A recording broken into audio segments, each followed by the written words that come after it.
Welcome to It's a Crime. I'm Linda, and today we're going to be doing a video on Charles Vallow and the day he was killed on July 11th, 2019. Now, there are so many discrepancies to that day, so we're going to explore that in this video, namely the statements and the timeline. I'll cover the aftermath in another video.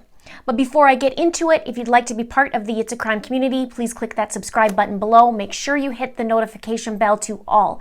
Please like this if you support it, and please share this out where you can. Now, let's get into it. On Thursday, July 11, 2019, it was supposed to be a morning where Charles Vallow would go to Lori Vallow's house, pick up young JJ, have breakfast together, and then take JJ to school. But that day turned out very, very different. Horrific, in fact.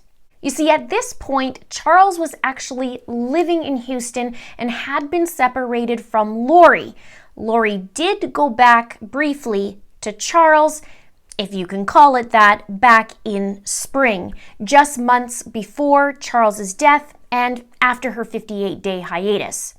She went to Houston to get Charles's financial things in order, and she told Melanie Gibb she was going to Houston. Melanie says, "Why are you going to Texas when you're trying to run from him?" Lori tells her, "Well, I was told by the Lord I need to get his finances in order." Lori was wondering also if Kay was going to get the money.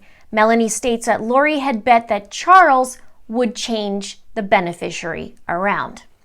Oh, and it's also worth mentioning that before Charles was murdered, someone had changed the password to Charles' account for his life insurance policy, and someone actually even called in and pretended to be Charles. I wonder who orchestrated that. And side note, why would a person wonder who was going to get the money if he died if there were no plans on him dying, right? Far as we know, he wasn't terminally ill or anything like that. So she was getting his finances in order for what? Murder, perhaps? We continue on. Then Lori moves back to Arizona without Charles, and she moved into the Chandler home where Charles was shot. Now, Melanie Gibb states in her interview that this occurred 3 weeks before Charles was shot. So about the third week in June. Now, I would like to add that if this is in fact correct, a week after she moved to Chandler, she wrote that coded email to Chad. I mentioned this a few times and I have that video. I'll put that right here. I will also address that email in this video, so stick around because it's towards the end. Now, Melanie says, when she first went to Texas, I'm like, "Why are you going to Texas? You're going to run from him." So that's a good question, right? And now you're going back and moving back in with him. And she goes, "Well, I was told by the Lord I need to get his finances in order." Melanie goes on to say she started wondering, is Kay going to get the money? Because she now was told by Chad that Kay was a zombie. So she's like, I bet he's going to change it around. And Keith Morrison in this interview says, as for Lori, apparently reassured she was still Charles's beneficiary, she left him again, moved with Tylee and JJ back to suburban Phoenix, where Melanie lived. So Charles came to town and was staying at a hotel nearby in Gilbert. Charles texts Lori and lets her know that he's going to be there at around 7:30 a.m.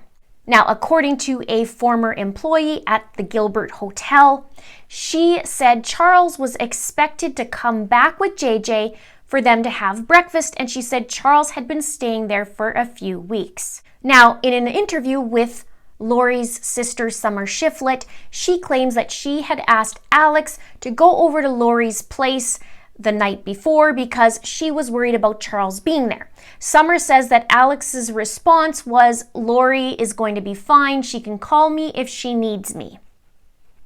Now, Summer said that she had seen 20 to 30 texts from Charles to Lori that ranged from "please call me" to "your end is coming soon." Summer also said that she spent a lot of time with Lori before this happened. Now, also keep in mind at this point, Lori and Chad believes that Charles is Nick Schneider and he turned into a zombie.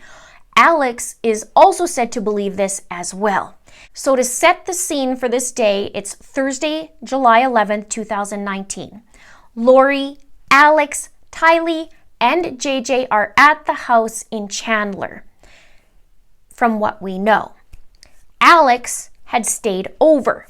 Lori and Alex believe Charles is a zombie. Lori believes at this point that the $1 million life insurance policy is set in her name, and she had sent out a coded email just 2 weeks before for what I believe was a plot and a plan to kill Charles. Charles is heading over to Lori's to pick up JJ, have breakfast, and then drop JJ at school. Here's the actual timeline. 7:30 a.m., Charles was set to arrive.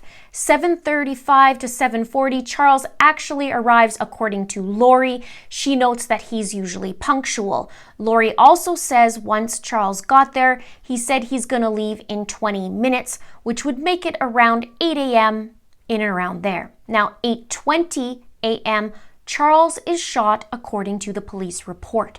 At around 8:30, Alex calls 911 and claimed he killed his brother-in-law in self-defense. 8:30, JJ's bell rings at his school. At 8:36, an hour later from when Charles first arrived, emergency responders are dispatched to the house. Now, police are on scene at this point, and an officer is talking to Alex and then collecting information from Lori and Tylee after that. Alex seems to get away with murder in this, in my opinion, and so does Lori and possibly others who may have been involved, but more on that later. So first, let's talk about Alex's version and his story and his own discrepancies in this. Then we'll start comparing the other statements. So after calling 911, authorities show up and Alex walks outside. He then sits on the curb while an officer asks him some questions. Notable is how some of the officer's comments are actually giving suggestions to Alex as to what happened, and he seems to run with them. So he first says that his sister was talking to him, meaning Charles, and then he came at him with a bat. Later, he says they were having a tussle. What happened today? How did it get to this? I don't know, he was enraged. What's going on? What happened? Oh, he was talking with my sister earlier. No, what happened today, though? Like, just in the last 20 minutes? He came at me with a bat. Okay. Was he living here or No. visiting? He came to pick up his son. Okay, is the son inside? No. My sister took him to school. Okay, so it was just you at the house? Yes. And he came, how long, what time did he come to pick up the son? I don't know, 20 minutes ago maybe. Okay, so you know who he is, let him in? Yeah. Okay. No, I think they were talking earlier, then she left, and then he got into it with me. And then he talks about Charles accusing him. He gets up from the curb because the fire truck was too loud. The officer says, get up, come over here. So he starts walking. As he's walking, the police officer is saying, so what is he accusing you of? And there's just dead silence for a good, I don't know how many seconds. And he just walks, la-di-da-di-da, trying to think of what to say. What do I say? What do I say? I don't know, he ends up saying. He got into it with me. Like what? What do you mean? I don't know. He was accusing me of... Come on over here. That truck's going to be really loud. What was he accusing you of?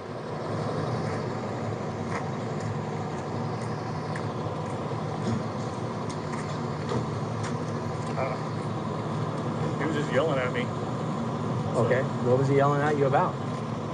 About my sister because I've broken up the tussle with them earlier. And he told me not to interfere anymore with them or I'd pay. And he came at me with a bat. Okay, so he showed up in the house with a bat in his hand? No. Okay, so... There was a scuffle earlier with my sister and my niece. My niece got involved. About earlier meaning earlier this week, earlier No, this morning? just this morning, before they left. Before your wife left? My sister. Before your sister left? Yeah. Okay, who lives here with you?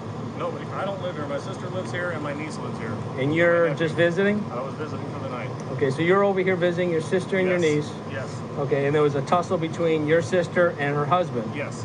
And does the husband live here or no? No. Okay. Okay, is he an ex-husband or just current husband? They're working on that. Gotcha. So at some point earlier today, they get into some type of domestic? Yeah, just this morning, then they left, and then he came at me. They left meaning who? Both the parties? Yeah, my sister took my niece and my nephew. Okay, so they left. Create some space for him, and then he came at me. Okay, but did he leave also? No. He stayed here? He stayed. Then he says they left, meaning Lori, Tylee, and JJ, and then Charles came at him with a bat. And then the officer gives him another suggestion. Well, did you say something like, hey, don't touch my sister? And Alex goes, yeah, that's what I said. Yeah. Good. So, say something like, hey, don't touch my sister, or yeah, yeah. Okay. And then now also, how can Tylee come at them with a bat if Alex is saying they had already left? Discrepancy. Okay. And then he picked up the bat. Where was the bat at? In the living room. He then says that Charles picked up the bat. Well, if Tylee has the bat, I think the wording would be different than then he picked up the bat. I thought Tylee had the bat. Then Alex mentions in the video about Charles coming in a rental car and then Lori leaving with Charles's rental car. That should be a question all in itself in Lori's statement, but that's not in there from what I've read. Alex says there's a verbal argument that Tylee poked at Charles. Charles took it away. He says, I stepped in and told them they need to separate. And he said they left around 20 minutes ago. And then he said, Charles is coming back at me and he still has the bat in his hand. We were in the living room. Alex says, what are you doing to Charles? And then he says, then I turned around and he hit me in the back of the head with a bat. And so I went to my room, got my gun because I always carry it. So you get in an argument? What is it over? Well, it was over my sister. He was getting physical with her, and so my niece came out with her bat, and then he took the bat away from her. Wait a minute, I thought you said your niece left. She did, but this is before. So before your sister and your niece left, yeah. At some point your sister and her husband are arguing. Yes. Verbal argument. And then your niece pulls out a bat? Well, it wasn't verbal. He was getting close, and she came out to defend my sister with her bat. Your niece? Yes. Okay. And then she poked at him, and then he took it away. Okay. And then I stepped in and told them they needed to separate. Right. So then my sister leaves with my niece. And how long ago did they leave? It's been like an hour, 10 minutes? 20 minutes maybe, I don't know. Okay. So not terribly long. No. Oh, okay. And then he's coming back at me, and he's still got the bat in his hand. I'm like, what are you doing? And where are you at it? Where are you both in the at? living room. Okay. And then I turned around, and he hit me in the back of the head with the bat. So I went to my room and got my gun. I always carry it. You went to your room, meaning the room you're staying in? Yeah. Okay, and you brought a gun with you? Yes. Do you always bring a gun? I don't conceal carry, always. Okay. Just to be safe. How can you say that you asked Charles, what are you doing? And then that's worthy of, oh geez, I better go saunter and go get my gun out of the bedroom. Because that's self-defense, right? And if someone has a bat at you, why would you turn around in that moment? If he's about to use the bat, you're not going to turn around. I smell something and it's definitely not roses. Then the officer says, do you always bring a gun? He says, yep, just to be safe. And let's just time out again for a second. Alex brings his gun to Lori's house. He stays the night, even though they're planning on something fun to do that next day. But according to Alex, he always has his gun and wants to be safe. Well, Alex has a criminal record, and he tased Joseph Ryan, Lori's former husband, who's also dead, and he spent jail time for tasing Joseph. And Joseph is Tylee's biological father and Lori's third husband. Like I said, he's dead. So a little lookup of his history would show that he has a history of attacking Lori's ex-husbands, but I guess the rules don't apply to him here. And he can carry a gun, go kill someone, phone up, claim self-defense, and carry on. Just like they said would play out in Lori's coded email. Alex continues, I told him to put the bat down and he wouldn't, and he came at me again. Officer says, did you stay in your bedroom? No. Then the officer suggests to him, is that something you just didn't think about or didn't even occur to me, he says. Well, thank you, officer, for filling in his blanks. Did you stay in your bedroom? No. Okay, why didn't you stay just in your bedroom, close the door? Is that something you didn't think about, or? It didn't even occur to me.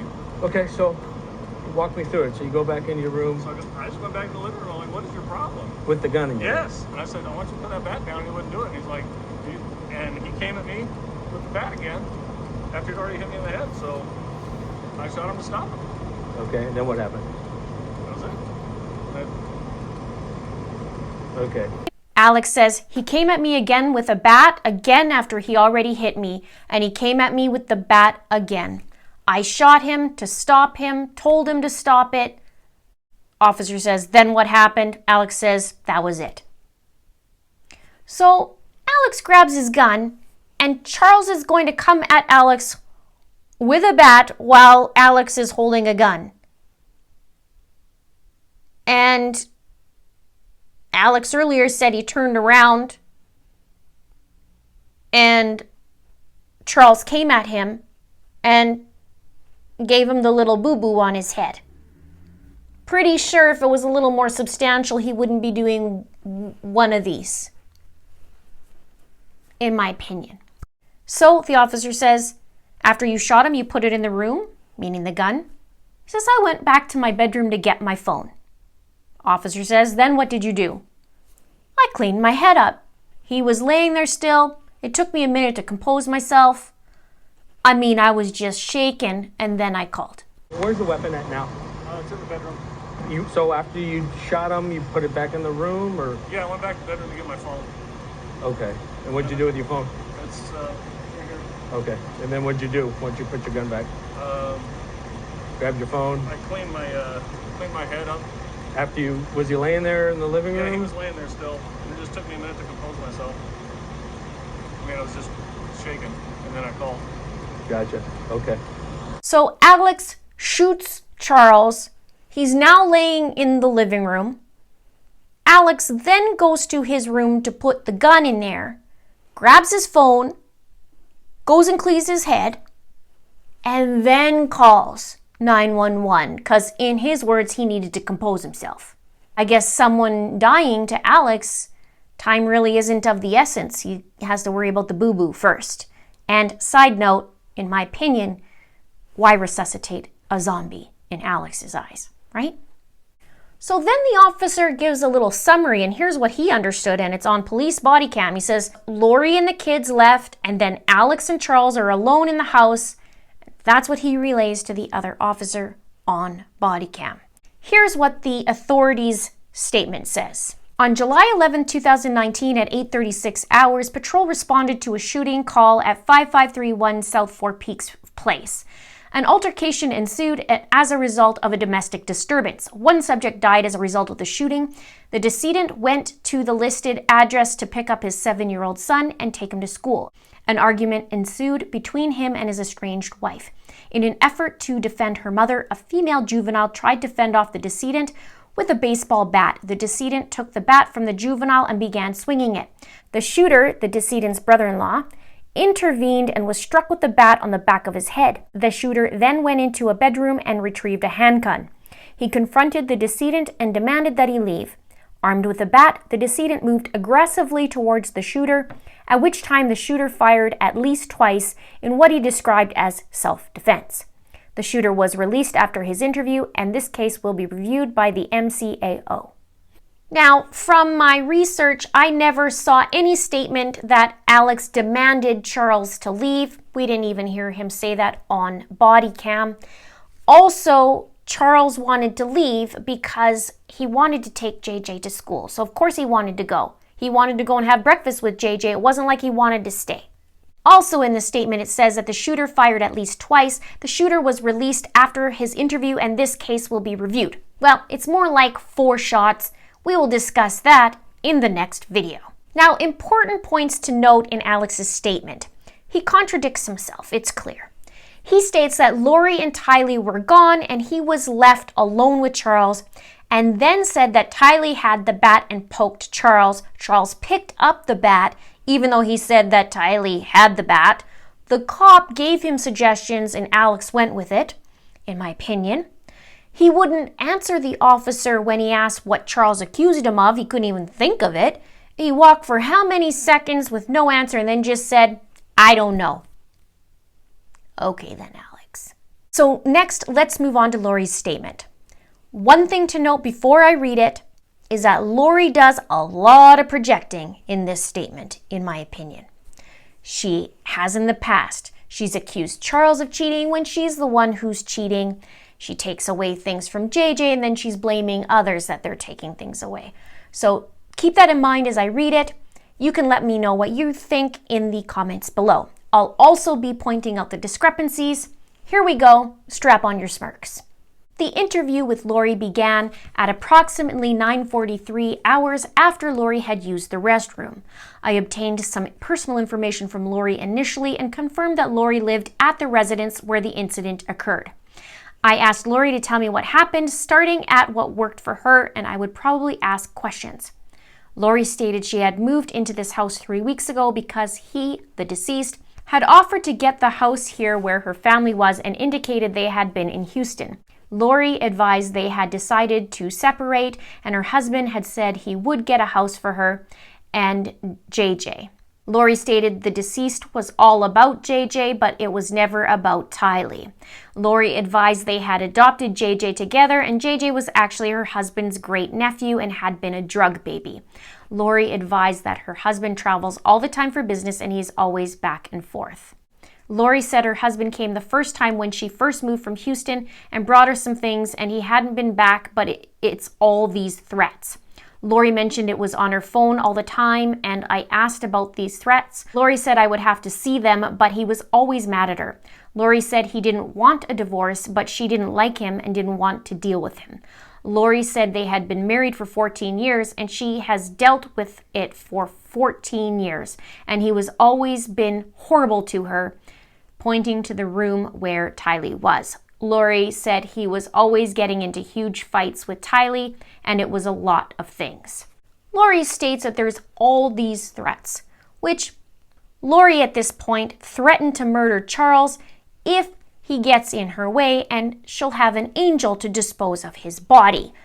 Projection number 1.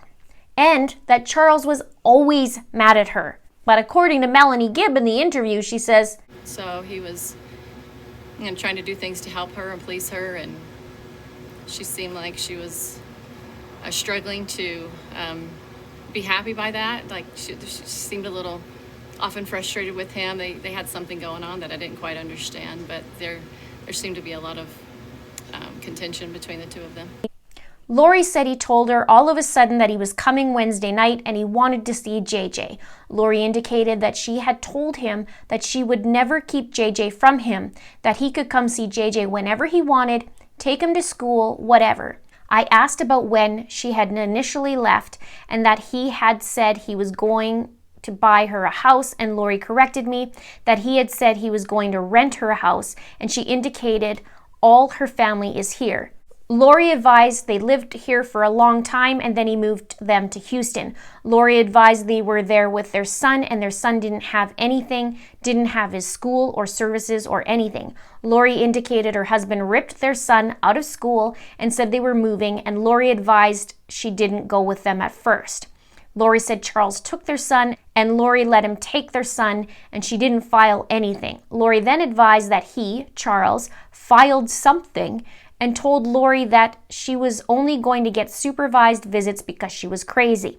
Lori said she just didn't talk to him for like 30 days and let him take care of their son to let her husband see what she's been doing for the last 7 years.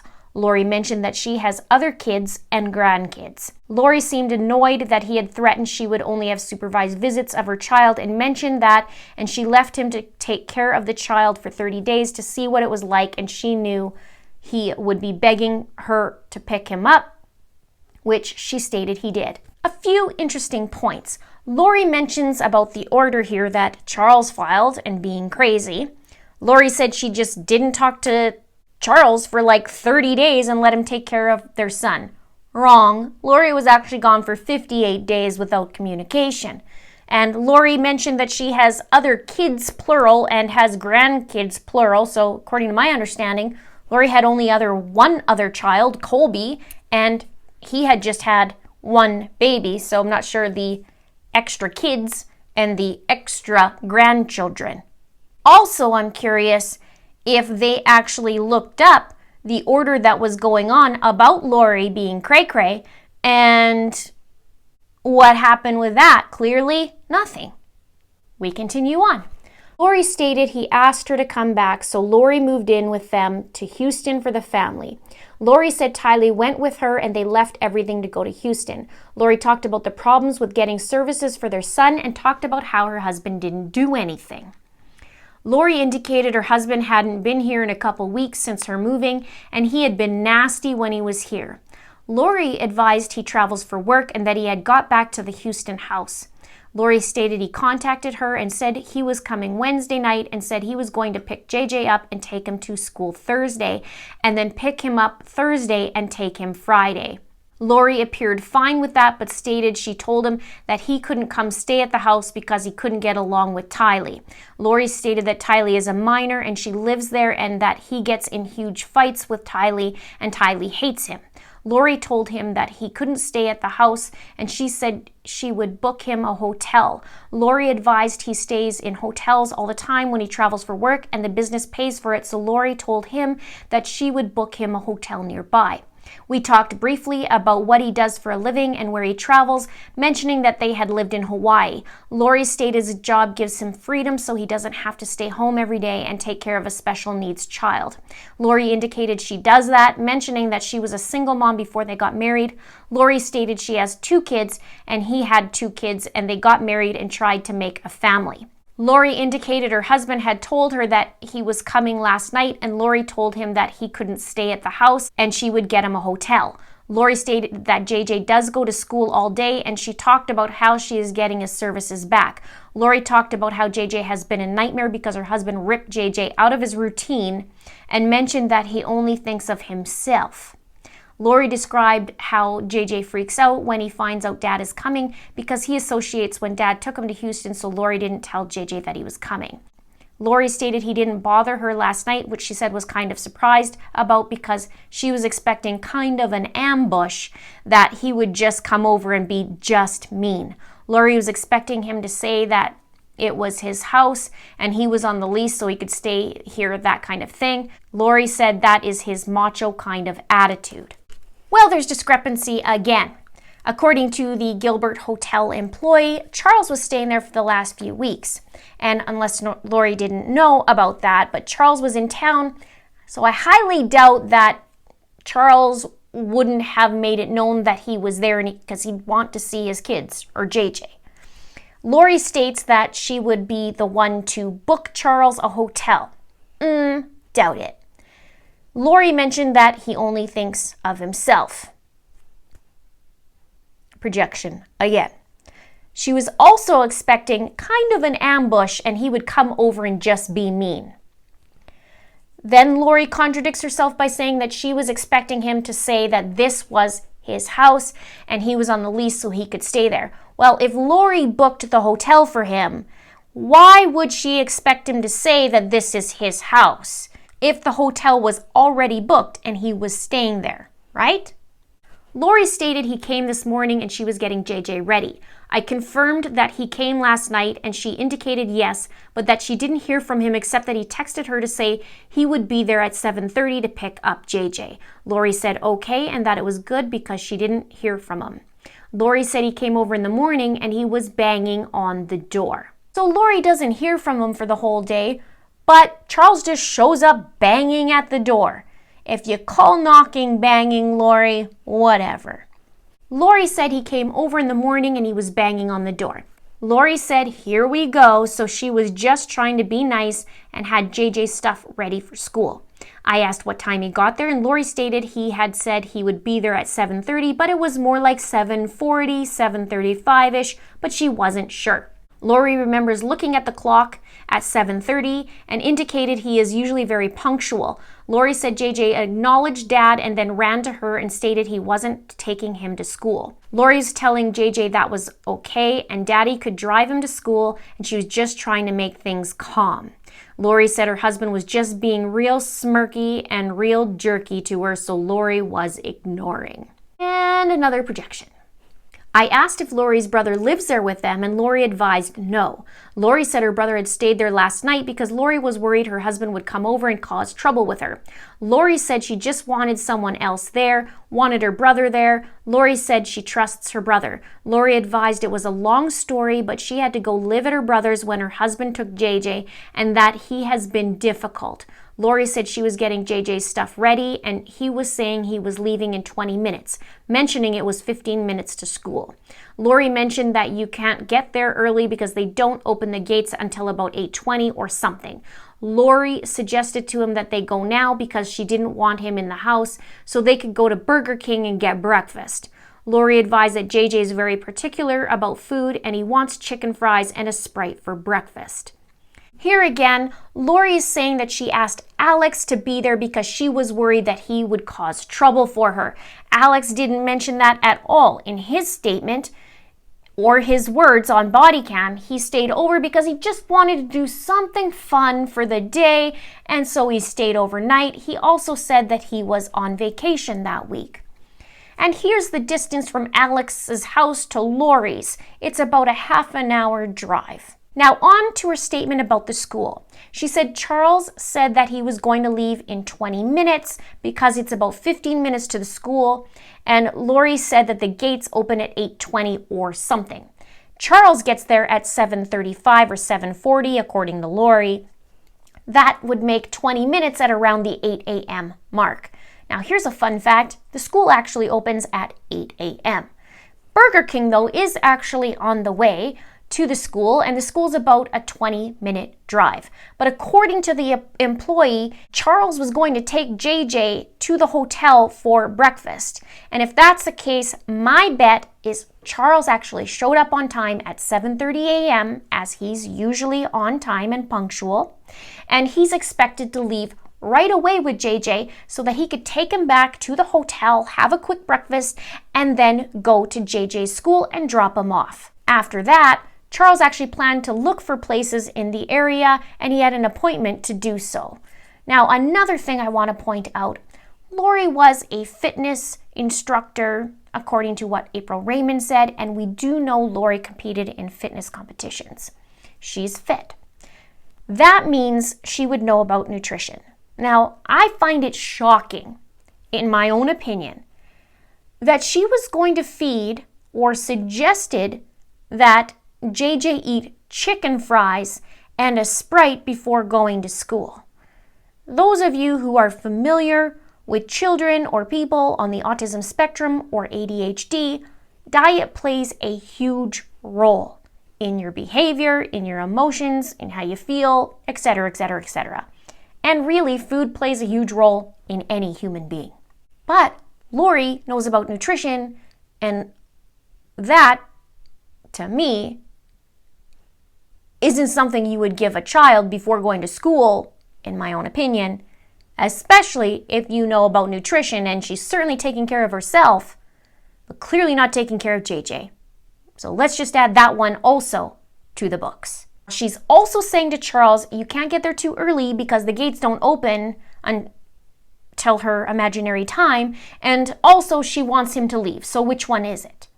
Lori told her husband to go and he agreed, so Lori gave him the backpack and they got in the car. Lori stated her husband always leaves something in the house, that he always comes back and he never leaves the first time, and she always expecting her husband to come back in the house.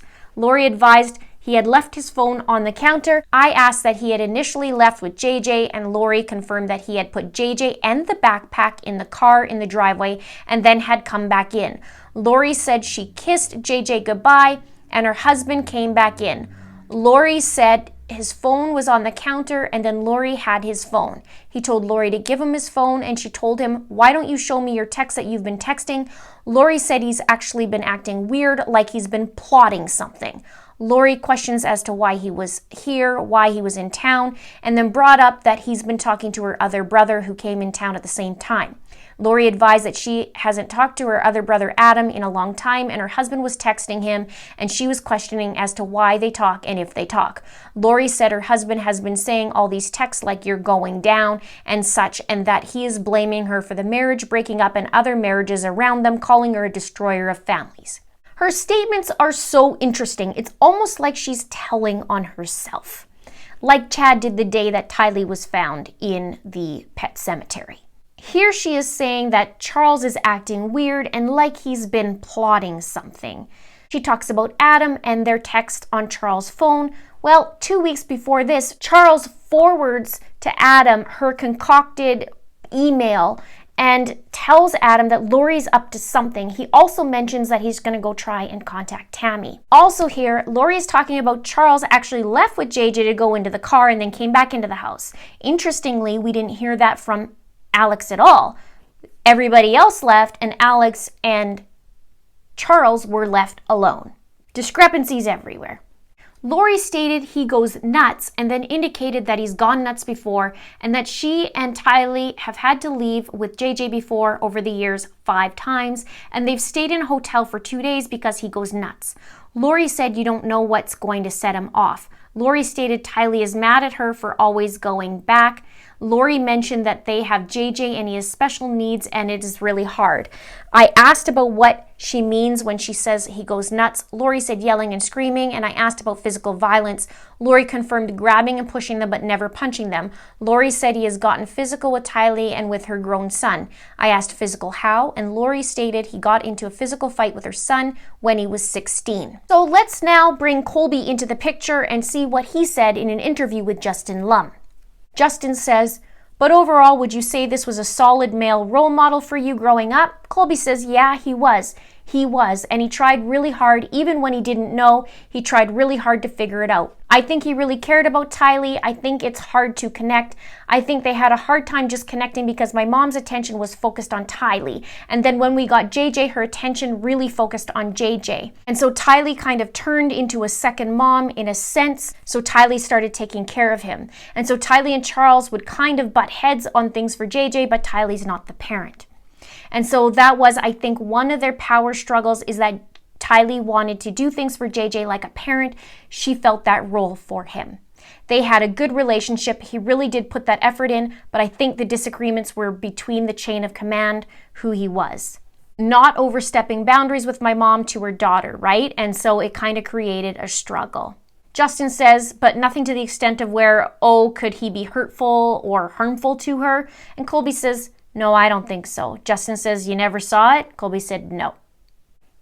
Back to her statement. Lori stated her husband went after Tylee 2 times in Hawaii, and he went like he was going to hit Tylee, but Lori got in between.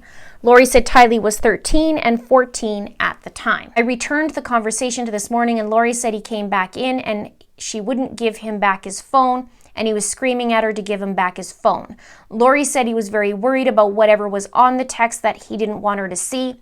Lori said she was just holding it there and he was screaming at her. Lori said she was kind of walking around the house so he couldn't get it and he was kind of reaching for it. Lori said Tylee came out of her room upset and she had a bat, and Tylee told him to leave her mother alone.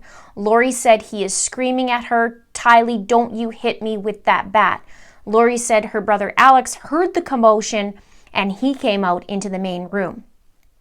Lori said her husband is screaming and is super upset. Lori doesn't know if Tylee swung at him or what, but he grabbed the bat from Tylee and went to hit Tylee with the bat, and she's right there, and her brother is right there, and her brother grabbed him from behind to stop him from hitting Tylee. Lori is motioning with her right arm, and Lori said it's to grab him and pull him back. Lori said then her brother and her husband, get into the thing, and he's hitting her brother with the bat, and they're on the ground like grappling around or whatever. Lori said it happened quickly. I asked if her brother was struck with the bat when they were grappling, and Lori stated yes, that he was hitting her brother, and Lori is swinging her right arm downward.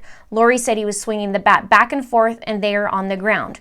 Lori said she is freaking out and is trying to go around and knows JJ is in the car. So according to Lori, Tylee came out with the bat and went after Charles, and Charles said, "Tylee, don't hit me with that bat." And then Alex comes into the room. Well, according to Alex, he saw Tylee poke the bat at Charles. Also, according to Lori, Alex grabbed Charles from behind to stop him from hitting Tylee. But in Alex's story, he asked Charles, "What are you doing?" And then he said he turned around and then left the room. There's no mention about grabbing Charles, no mention about grappling on the ground. Lori said he, her husband, gets up and he has the bat towards her and is motioning with her right hand as if a person would be swinging backhanded. Lori said she was going around the other side because she is trying to get out of his range so he couldn't hit her. Lori begins to say that she told Tylee and then explains that Tylee is on the ground because when he took the bat from Tylee, she fell back. Lori told Tylee to get in the car with JJ because she didn't want JJ coming in and she wanted Tylee out and didn't want the kids in the house for whatever this fight was going to be. I asked her what her husband or brother was yelling through all this, and Lori stated, "Get off me," and "ow," and such, but she didn't really remember specifics. Lori stated they weren't many words during the heat of it that she remembered. I confirmed that Tylee went outside and I asked what happened. Lori stated they got up from that and her brother stopped back, and then Charles was coming at her with the bat, yelling at her to give him his phone. Lori stated she still had the phone in her hand and all this happened really quickly. Lori went around kind of the circle and her brother was there. I asked how Charles was holding the bat and she motioned with her right hand as in a backhand and she indicated he was holding it backwards with one arm. Lori explained he was holding it a way that if he swung, it would have been swung backwards. Lori said she was kind of turned around and they all, meaning the three, the kids were already outside, and she heard the gunshot. I asked that she heard the shot and she indicated yes. I asked if she actually saw the shot or if she just heard it. Lori said she had gone around to the kitchen to get away from him and then come back around, and I advised her that I had not been inside the residence.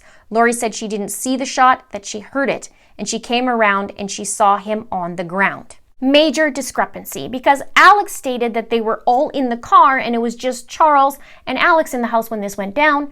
Major discrepancy in these two statements. Also, Lori keeps talking about Charles's phone and how she had it and he's trying to get it back.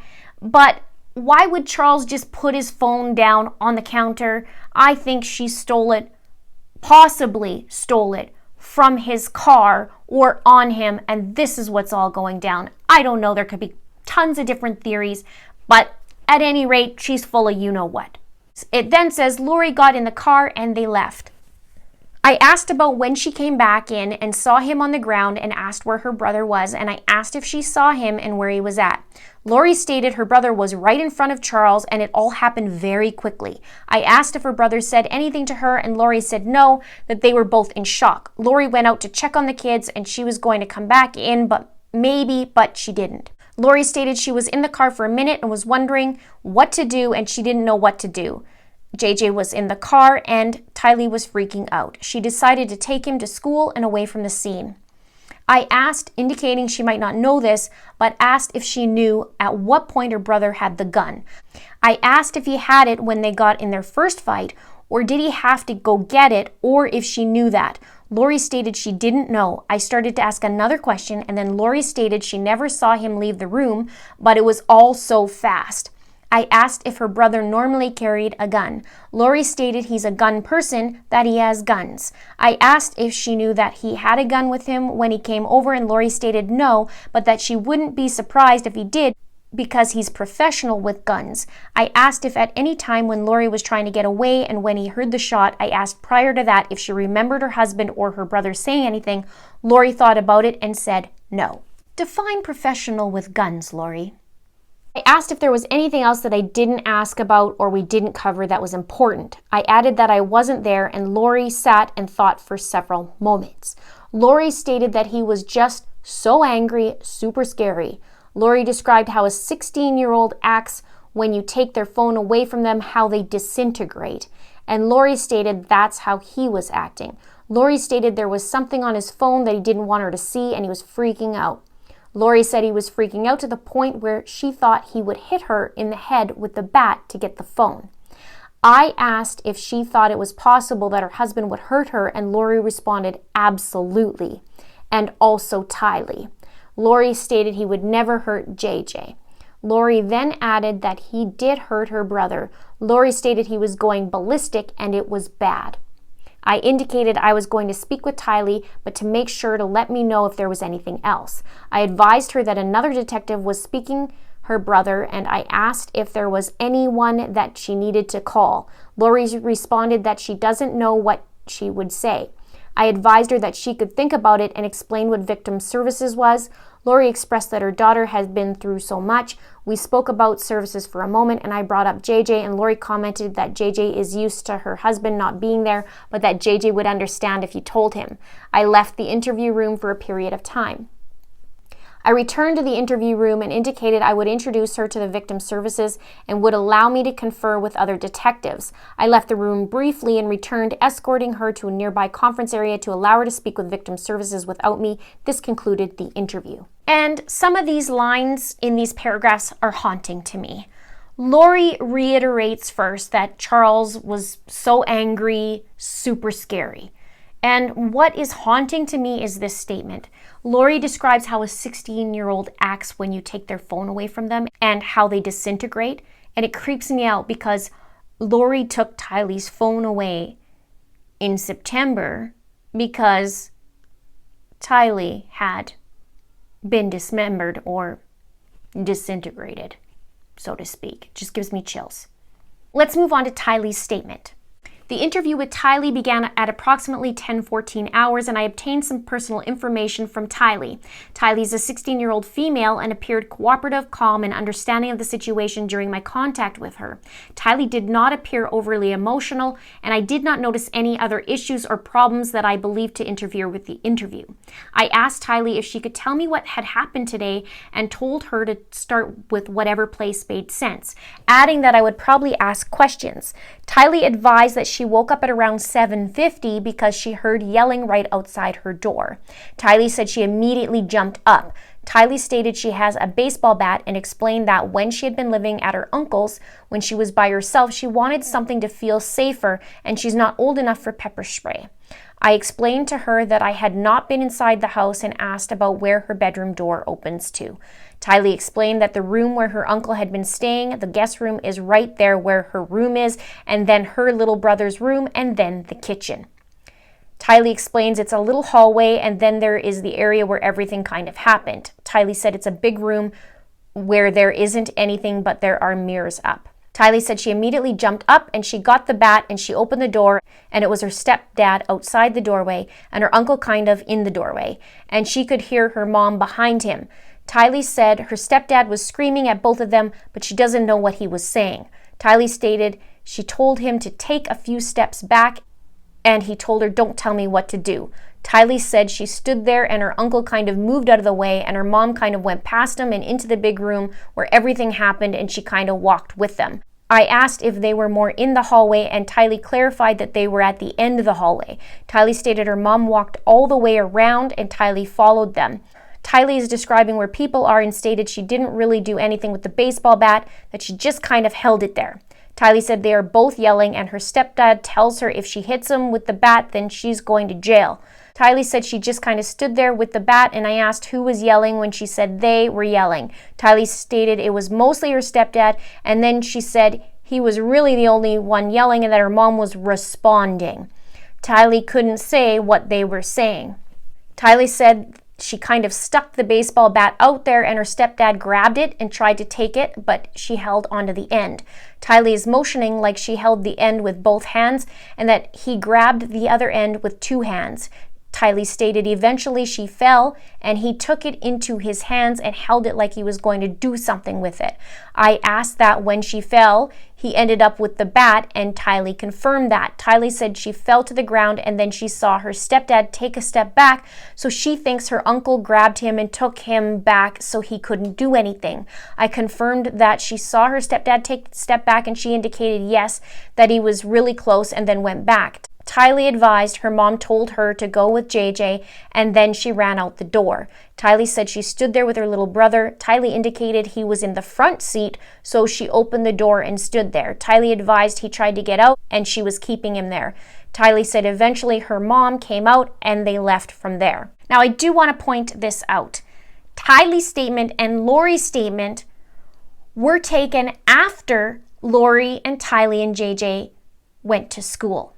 Lori drops JJ off, then they come back, then these statements were taken. So Lori had time to get the story straight, in my opinion, on the drive, and 40 minutes worth. Now, there are some similarities to Lori's story and Tylee's, and yet there's still discrepancies. No mention of the phone at all from Tylee, only from Lori and not from Alex. One of the things she also mentioned is she woke up at 7:50 a.m. and then came out with the bat. Charles, at this point, would be there for approximately 15 minutes, give or take. Then Tylee wakes up. I'll continue on. I asked if she knew what happened inside the house and if her mom had explained it to her. Tylee said she heard a noise and that she knows what it was now, but she thought that it was someone taking the bat and hitting it really hard against the floor. I returned to when she talked about putting the bat out when her stepdad was coming at her mom and asked her to describe what was going on. I asked if there was a reason that she put the bat up. Tylee stated yes, that he was walking towards her mom and Tylee didn't want him to do anything, so she just stuck out the bat. Tylee described being more next to her mom and not between them. Tylee said she stuck it out to be like keep your distance, kind of. I indicated that she said she didn't want him to do anything and asked what she thought he was going to do. Tylee stated hit her. Tylee said for the most part that it has been very mundane, but there have been a few violent times that she's been scared that he would hit her mom or her. Tylee said her and him have always kind of never got along since she was little. Tylee said there have been a few times that they have gotten into fights and she's been scared of that. I asked her about when he grabbed the bat and asked her to tell me about that again. Tylee stated she kind of stuck it out, motioning with a two-handed hold. Tylee stated he said he would go to jail if she hit him with it, and Tylee didn't really say anything. Tylee said she's holding it by the place where you hold it, and he kind of took it, and Tylee gets lunged forward, and she lost her footing. Tylee indicated her mom said just let go, and Tylee said she kind of slipped and fell, kind of on her side, and after that her mom told her to go, so she ran out the door. I asked Tylee if she saw when she fell towards her side, did she see what he did with the bat? Tylee said no, that she wasn't really looking that direction because when she fell, the door was more in her line of direction. Tylee said she didn't look back, and I confirmed her stepdad was now in a different line of sight than what she was looking at. I asked about when she saw him take a step back, and I asked that she didn't actually see her uncle pull him back, but it seems like that's what happened.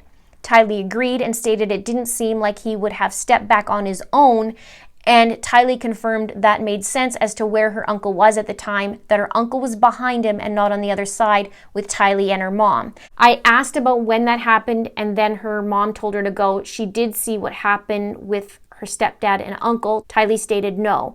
I asked if after her mom came outside with her and her brother that she never went back inside.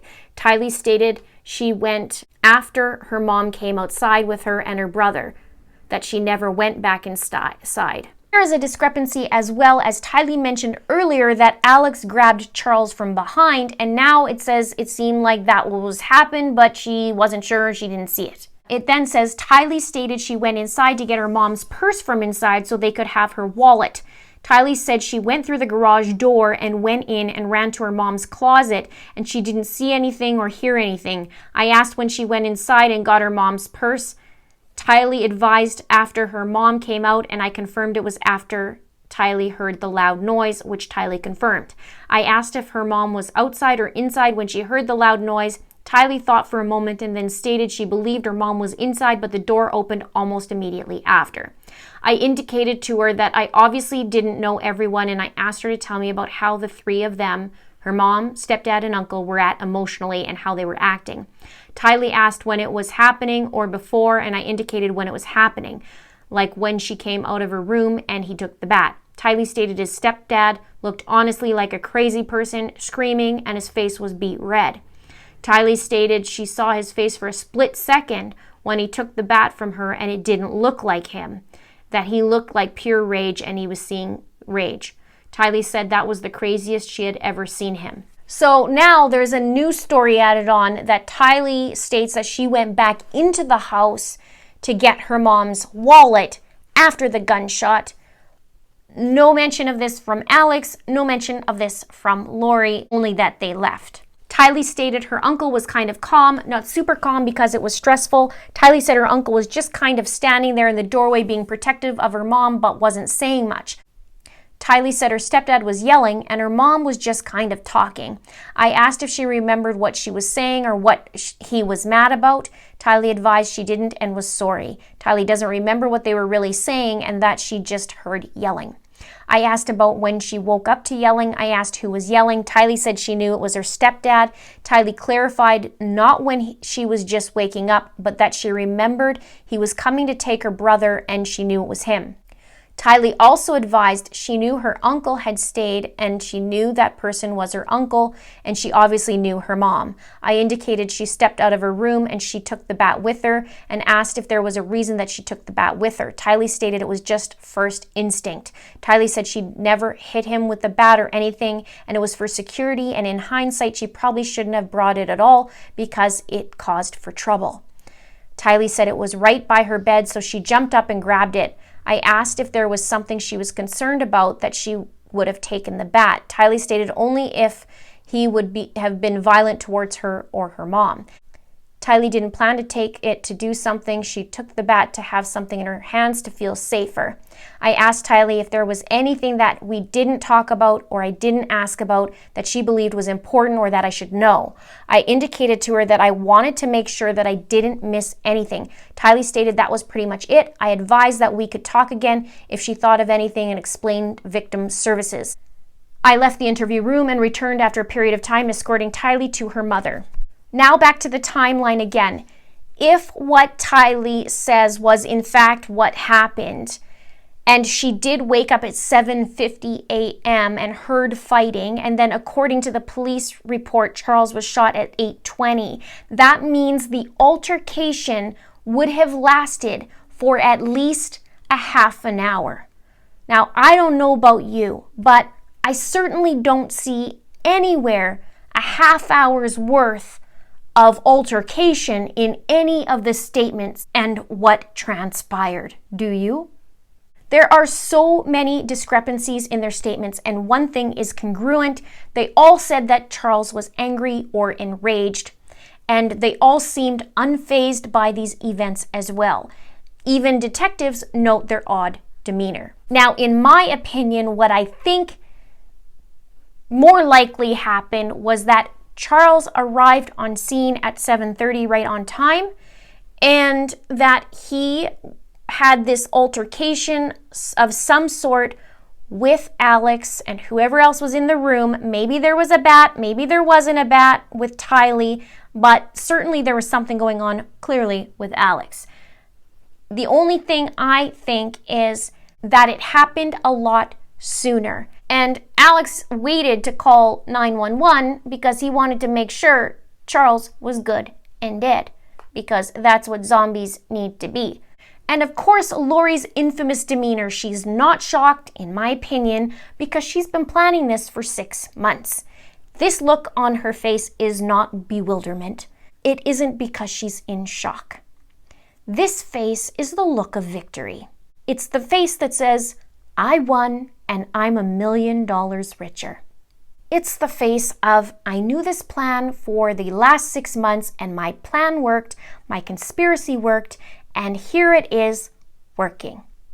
Good job, Lori's saying to herself, good job. And I'm getting away with it, just like we planned.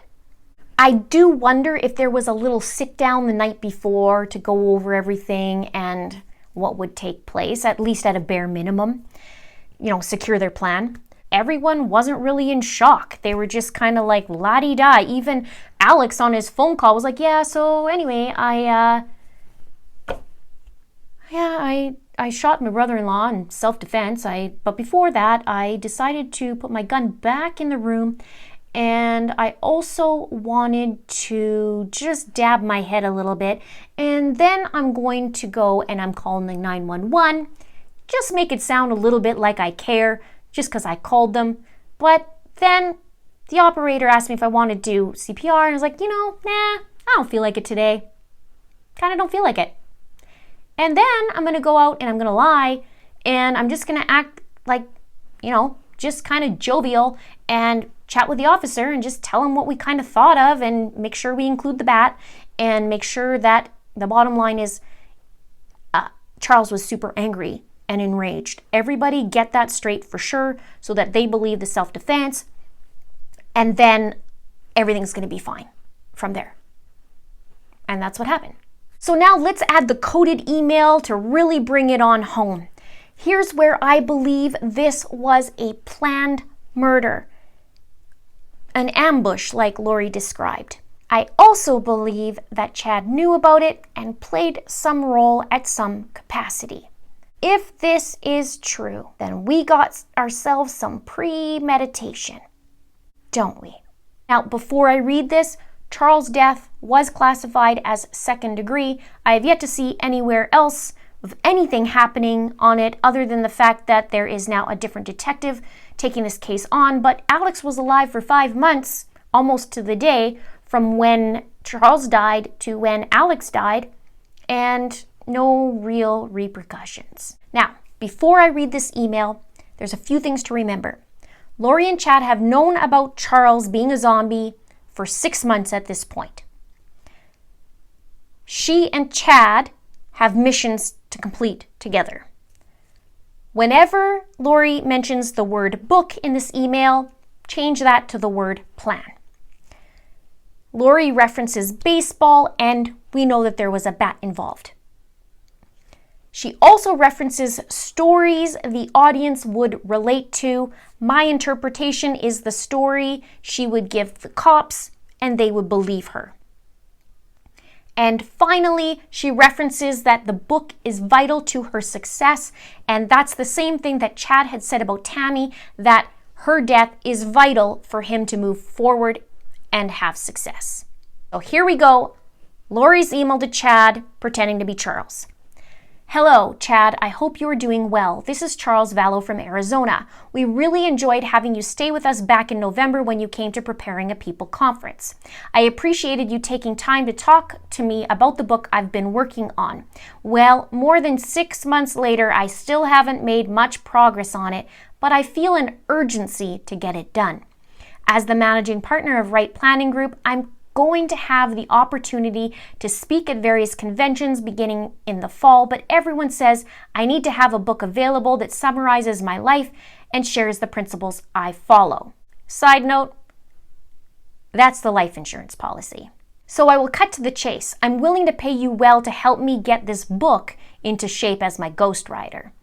I really liked your autobiography and the tone you took in sharing experiences without preaching. Is there any way you could come here for a couple of days and help me get the book underway? I feel talking in person would be much more valuable than a phone call or video chat, mainly because I would like you to read through some of my journals and explain to me how the publishing industry works. It would help me to know whether I truly have a book in me and whether you want to team up on it.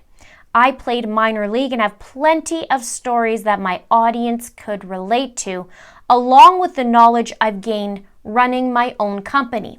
So I do feel the book would contain valuable information even beyond the convention circuit. I'm out of town until Saturday, but I would gladly fly you down here early next week before the holiday and cover your expenses. You could stay in our guest room like before or in a hotel if you prefer. I hate to take you away from your family, but I know this book is vital to my success. I understand if you don't want to take part in the project, but I would definitely make it worth your time. With admiration, Charles. Now, if this is just face value, where's the book, Lori? Where's the book? Let's have a chat about that in the comments below. In my next video, I'm going to talk about the aftermath and Charles's murder scene. Stay tuned for that. Make sure you hit that notification bell so you can actually be notified of when this is uploaded, some people are missing their notifications. Don't forget to like, don't forget to share, and don't forget to subscribe if you haven't done so already. Thank you so much for watching. See you soon.